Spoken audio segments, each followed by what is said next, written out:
Sabi nga nila, ang mundo ay parang libro.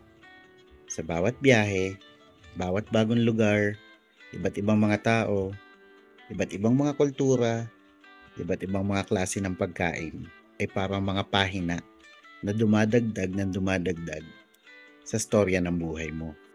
Kaya tara mga katuklas, tuklasin natin ang isa sa mga pinakaunang bayan sa probinsya ng Aklan. Ito ay ang Banwa o ang Bayan ng Batan.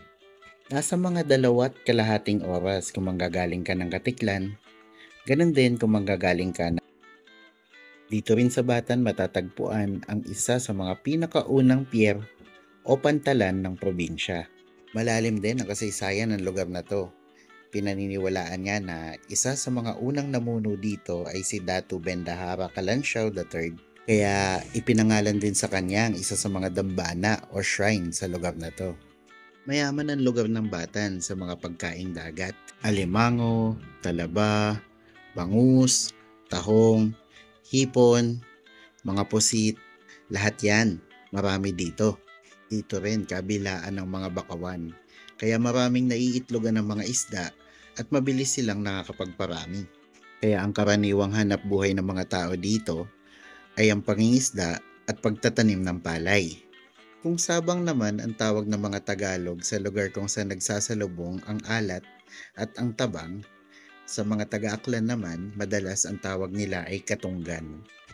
At tuwing low tide o hunas ang tawag nila, lalo na kapag takip silim, maraming lumalabas na mga hipon, alimango, tilapia, litob, at ano't ano pang mga yamang dagat. Halos pinupulot lang yan sa lugar na to. At yung mga nakikita mong kawayan, yan naman ang alagaan nila ng talaba. Kaya kung masipag ka manghuli ng mga isda sa lugar na to, halos wala ka nang poproblemahin. Bigas na lang ang iisipin mo kada araw. Tangke naman ang tawag nila sa mga fish pond dito. Dito nag-aalaga sila ng mga bangus, alimango, mga tilapia. Dito rin marami kang makukuha mga bagungon o suso kung tawagin ng mga Tagalog. Madalas, may mga makukuha ka ring danggit sa mga tangke. Isa yon sa pinakamasarap lagyan ng batuan. Kung sa atin, sampalok ang ginagamit pampaasim, dito, ang karaniwang ginagamit ay ang batuan. Isa naman sa mga barangay ng Batan ay ang Sungkulan. Isa ito sa mga lugar na maraming baybayin. Marami ring iba't ibang klase ng isda. Pero isa sa mga pinakamarami at pinagkakabuhayan ng mga tao dito ay ang panguhuli ng alimasag. O ang karaniwang tawag nila dito ay mga nagtitiming o naniniming. Isang pamilya ni Hercules sa mga nagmamay-ari ng bangka at timingan dito sa Sungkulan. Silang magpapamilya ang magkakatulong sa pagpapatakbo ng negosyong to. Nagsisimula ang lahat sa pagbuo ng timing. Gamit lamang ang kawayan, tanse, bato, lambat, at mga recycled na plastic bottle. Binubuo nila ang timing na gagamitin sa panguhuli ng alimasag. Pinaninipis lang nila ang kawayan para madali itong maikorte ng hugis bilog. Gamit ang tanse, itatali nila ito ng mahigpit. Sa bawat timing, 2 hugis bilog lang ang kailangan nila, isang maliit at malaki. At kapag nakagawa na sila ng parang hugis bulkan, ilalagay na nila ang bato. Kabilaan lang para balanse. Ito ang nagsisilbing palubog at para hindi tangayin ang timing ng current sa ilalim ng dagat. At pag okay na, pwede na itong balutan ng lambat. Kung makikita nyo, yung plastic bottle na kinorte na parang corona na pataob, yan ang magsisilbing entrance o pasukan ng alimasag. Kapag pumasok sila, hindi na sila basta-basta makakalabas. Ganyan kalupit ang timing ni Mangkulas. At pag natahi na nga to ng maigi ni Kapitan Hercules, lalagyan na to ng paon. Paon ang tawag nila sa pain. Ito ang mga isdang maliliit na nahuhuli rin nila sa lambat. Ang iba, ginagawa nilang tuyo. Ang iba naman, ginagawa nilang pamain. Parang ito na nga rin na magsisilbing last supper o huling hapunan ng mga alimasag. Kapag nailagay na nga mga paon sa recycled plastic bottle, pwede na ito ikabit sa timing. Hindi naman komplikado ang pagtatali nito. Basta ang importante, madali itong kalasin pagkatapos ng gamitin. At pag naikabit na lahat, pagkakamada naman ang susunod.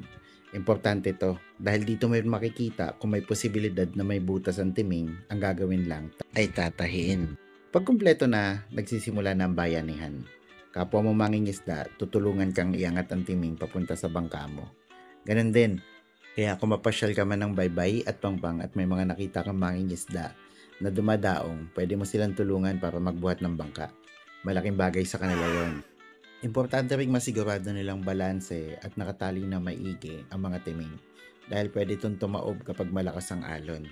At kapag nasigurado na nila lahat ng kailangan, pwede nang umarya para ilatag ang mga timing. Mabilis magbago ang takbo ng dagat. Ang kaninang mahinahon, ngayon maalon na. Halos oras lang ang pagitan. Ang kagandahan dito, hindi nila kailangan lumayo ng sobra para maglatag ng mga timing. Ang kagandahan dahil marunong silang magpahalaga sa yaman ng dagat, hindi nila ito inaabuso. Kaya kahit sa malapit na parte lang sila ng dagat maglatag, marami pa rin silang mahuhuli. At wala pa nga 10 minutong biyahe, nagsimula na si Kapitan Hercules na ilatag ang mga timing. Ganito ka-importante na tama ang pagkakakamada. Kung makikita nyo, connect-connecta ang mga timing sa isang lubid. Kaya ang maling pagkakamada pwedeng magdulot ng delayed sa trabaho. Kaya ganun ka-importante na kahit sa simpleng trabaho, pinagbubuti mo. Dahil maliit man o malaki ang ginagawa mo kapag pinag-igi mo, magbibigay ito ng magandang resulta. Katulad nito, mabilis lang ang paglalatag. Halos hindi pa tumagal ng 5 minuto, patapos na si Kapitan Hercules. Hey, tapos na guys! Ano na?